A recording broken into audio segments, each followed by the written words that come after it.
Saludos amigos, gracias por la amabilidad de la compañía. Soy Cristino del Castillo y este es su programa A Quemarropa. En la madrugada del 7 de julio del año pasado, una treintena de individuos armados hasta los dientes penetraron en la residencia del presidente de Haití, Jovenel Moïse, y lo asesinaron en su habitación. En ese hecho resultó herida su señora esposa, que milagrosamente logró sobrevivir. Estamos asistiendo al primer aniversario de ese hecho horroroso que todavía permanece en tinieblas. Hay aproximadamente 40 sospechosos en este caso detenidos, una parte en Haití, la mayoría, sobre todo aquellos que penetraron ese día a la residencia, la mayoría de origen colombiano, y otros tantos señalados como autores intelectuales guardan prisión en los Estados Unidos. Entre los detenidos figuran el empresario haitiano Rodolphe Hart. Ese señor fue detenido mientras ingresaba al territorio de la República Dominicana desde Haití. Se le había mencionado como parte de esa trama y estaba en paradero desconocido. Lo detuvieron las autoridades de la República Dominicana al cruzar la frontera y fue devuelto a Haití. También está detenido en Estados Unidos el ex soldado colombiano Antonio Palacios. Palacios fue arrestado en Panamá. Dicen que fue el hombre clave en la coordinación del asesinato de Moïse, el que comandaba el grupo que ingresó a la residencia. Fue detenido, reitero, en Panamá. También está detenido el ex senador John Joel Joseph, que fue arrestado en Jamaica. Guardan prisión en Estados Unidos. La justicia estadounidense decidió en el mes de abril nombrar un oficial de seguridad del Departamento de Justicia para administrar y presentar todas las evidencias disponibles en los distintos departamentos del gobierno de los Estados Unidos, manejarlo conjuntamente con el juez designado para conocer este caso. José Martínez es su nombre. La intención del gobierno, que ha clasificado toda esa información como altamente confidencial, es proteger o por lo menos de alguna manera mantener de forma discreta todo lo que tiene que ver con la participación o posible participación en estos hechos de individuos que tenían la condición de informantes del gobierno de los Estados Unidos. Entonces, tenemos en la práctica dos procesos paralelos, se pudiera decir, porque resulta que el caso está abierto en Haití y al mismo tiempo está abierto en Estados Unidos, porque los principales acusados en este caso están allí detenidos en Estados Unidos. Estados Unidos se ha involucrado a medias en este caso. ¿Por qué yo digo que se ha involucrado a medias? Porque, por ejemplo, cuando fueron detenidos estos dos individuos, uno en Panamá y el otro en Jamaica, que solo habían sido solicitados previamente en extradición por el gobierno de Haití, Estados Unidos intervino y lo llevó a su territorio. El gobierno de Jamaica decidió extraditar a Colombia al señor que ya mencioné y que fue detenido en su territorio. Pero, curiosamente, Colombia lo había solicitado. Curiosamente, entonces, Estados Unidos interviene y lo lleva a su territorio.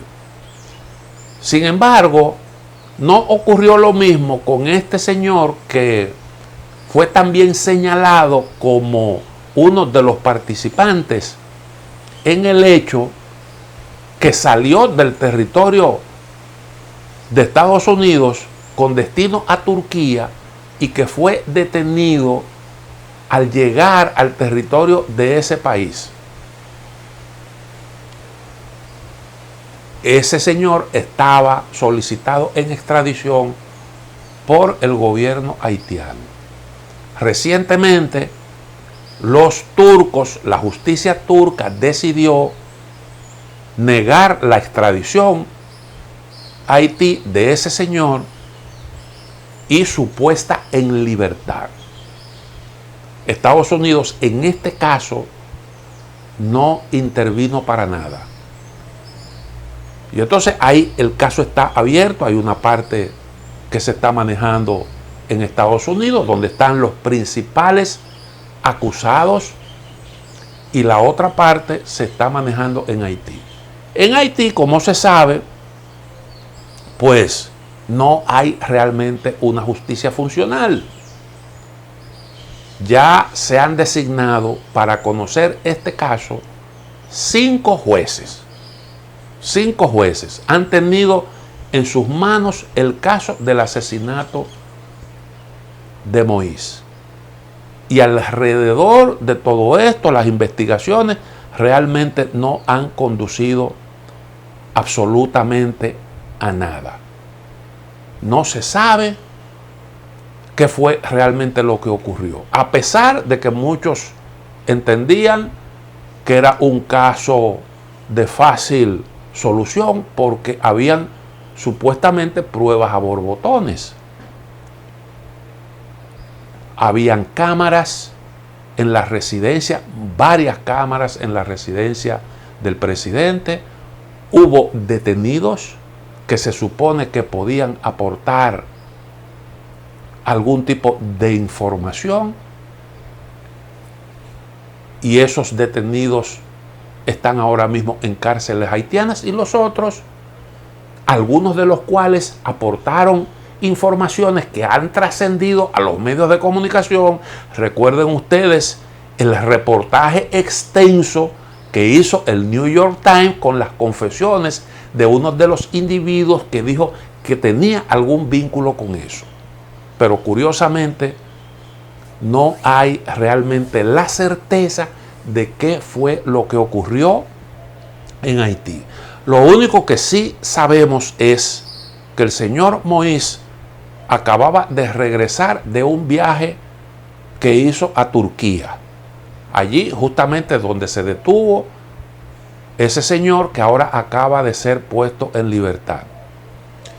Allí en Turquía, Moïse firmó en nombre del gobierno haitiano unos acuerdos para instalar en el territorio de Haití unas plantas eléctricas con facilidades del gobierno turco.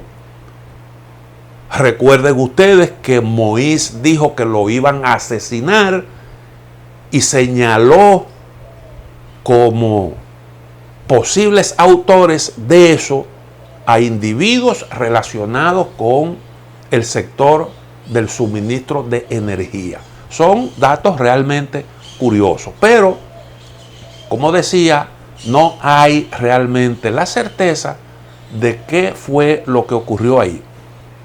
Moïse sí había hecho un esfuerzo por permanecer en el poder. Eso era obvio. Parece que se dio cuenta de que las condiciones no estaban dadas y optó por un plan B, que era el de lograr que su sustituto fuera un hombre de su plena confianza.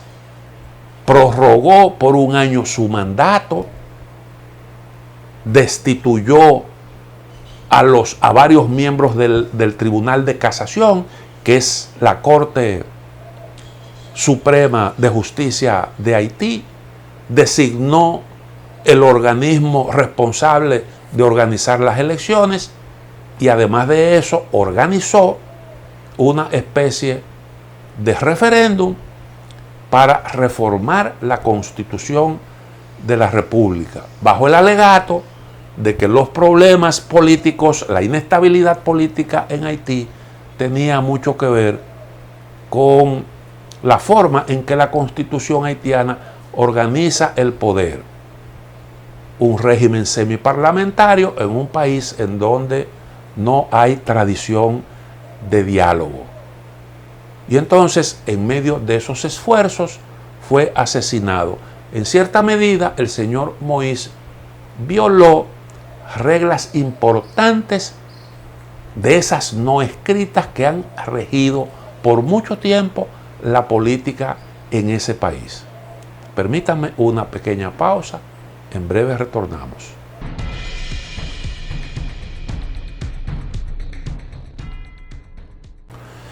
Dije que el señor Moïse violó normas no escritas que durante mucho tiempo han regido la política en Haití, porque normalmente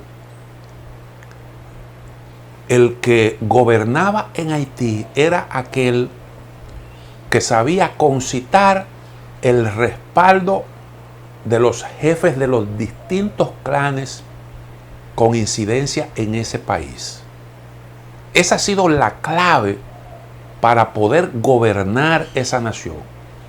Incluso el propio François Duvalier, que gobernó durante mucho tiempo ese país con mano de hierro, observó fielmente esa tradición, que es lo que rige al mismo tiempo la política en muchos países africanos.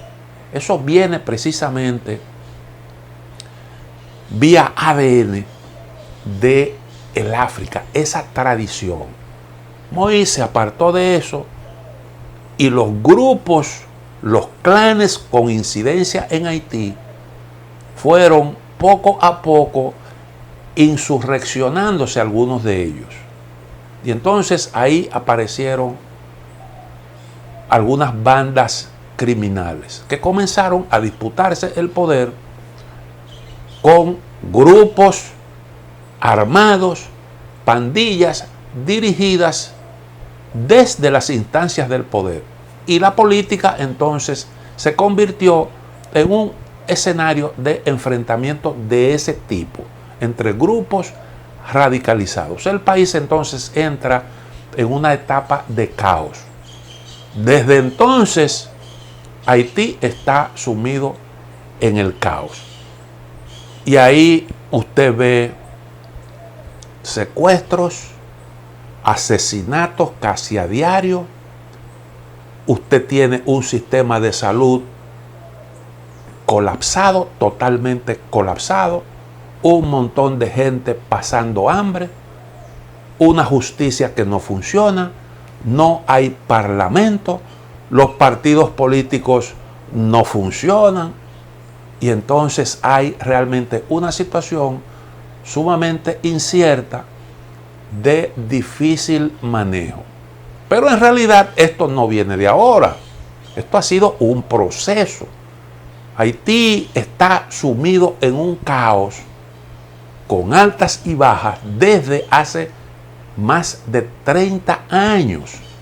Desde que salió Duvalier del poder, Haití no encuentra un norte.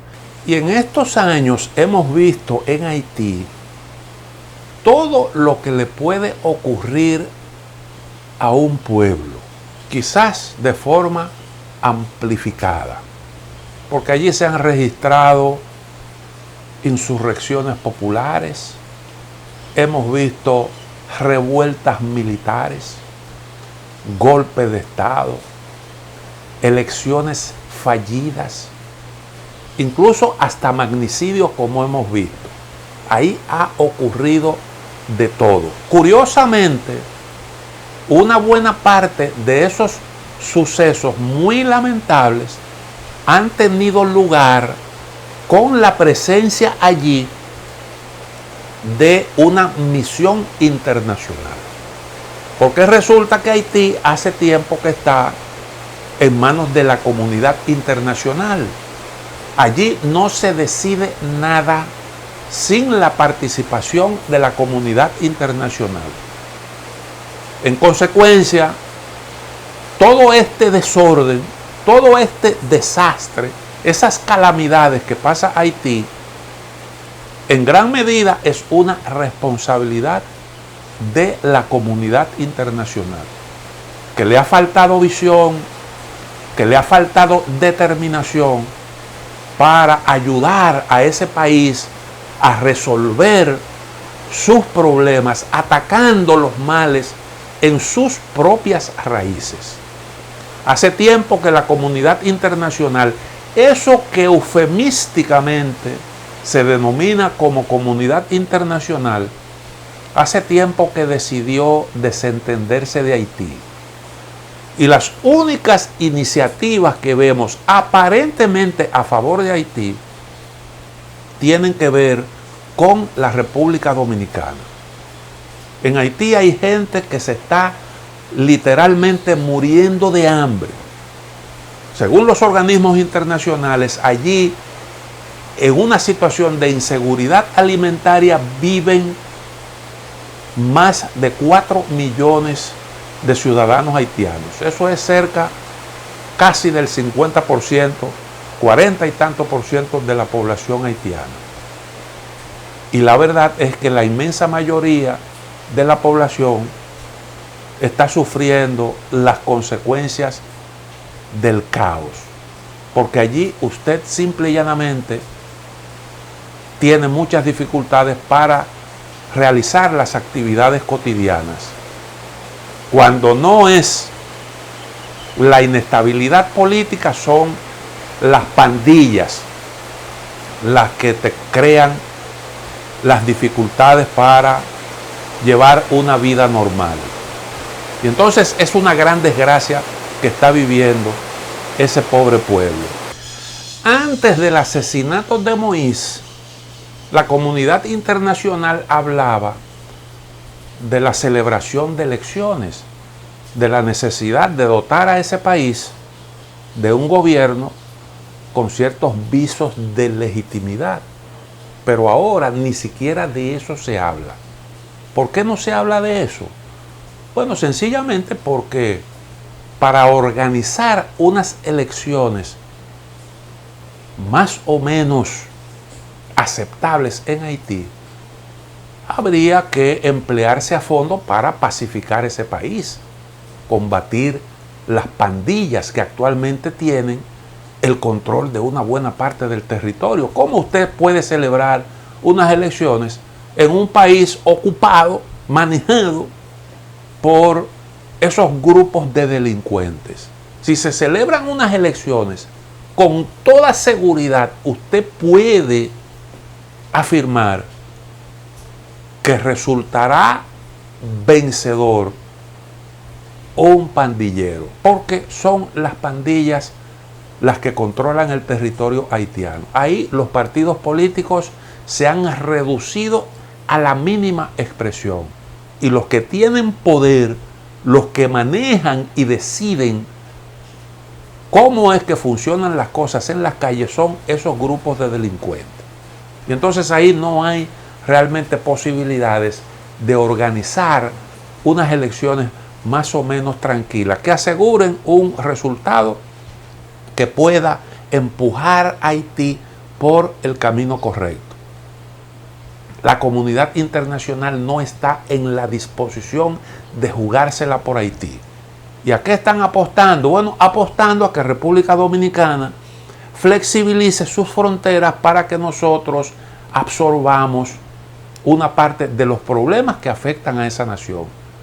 Y esa política es sencillamente criminal, raya en lo delincuencial, porque eso significa usted transferir los problemas que afectan a una nación, que son muy graves, transferirlos a otra.